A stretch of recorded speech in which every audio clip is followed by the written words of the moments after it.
இன்றைக்கி என்ன பார்க்க போகிறோம்? மிளகு பால். சளி, இருமல், ஜலதோஷம் இது எல்லாருக்கும் நல்லா இருக்கும். எல்லோரும் நைட்டு சளி பிடிச்சிருந்தா, இருமல் ஆயிடுச்சா கூட நம்ம எதுவும் பயப்படவே வேண்டாம், ஹாஸ்பிட்டலுக்குலாம் வேண்டாம்.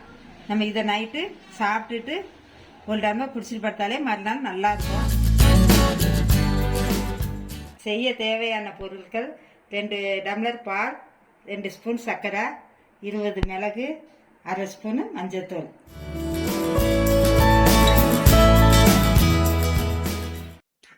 பால் 2 டம்ளர் நம்ம ஊற்றிருக்கேன். இப்போ 2 டம்ளர் பால் இருக்கு. நல்லா கொதி வரட்டும். நல்லா சூடாகணுன்னு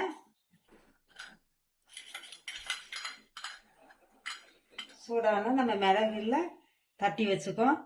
அந்த மிளகை நம்ம போட்டுடலாம்.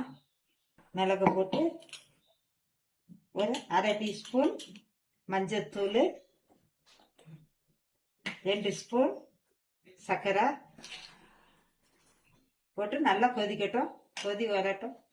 நல்லா கொதிக்கட்டும். கொதி வந்தோடனே கொஞ்ச நேரம் கொதிக்கட்டும். ஒரு 2 நிமிஷம் நல்லா கொதிச்சாதான் மிளகு எல்லாம் நல்லா இறங்கி நம்மளுக்கு நல்லா இருக்கும். கொஞ்சம் காரமாக இருக்கும், குடிக்கிறதுக்கு நல்லா இருக்கும்.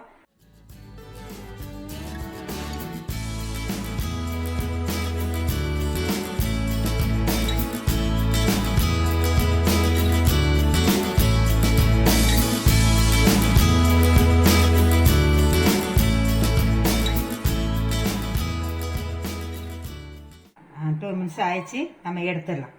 மிளகு பால் ரெடி ஆயிடுச்சு. நம்ம இதை இப்போ வடிகட்டிடலாம்.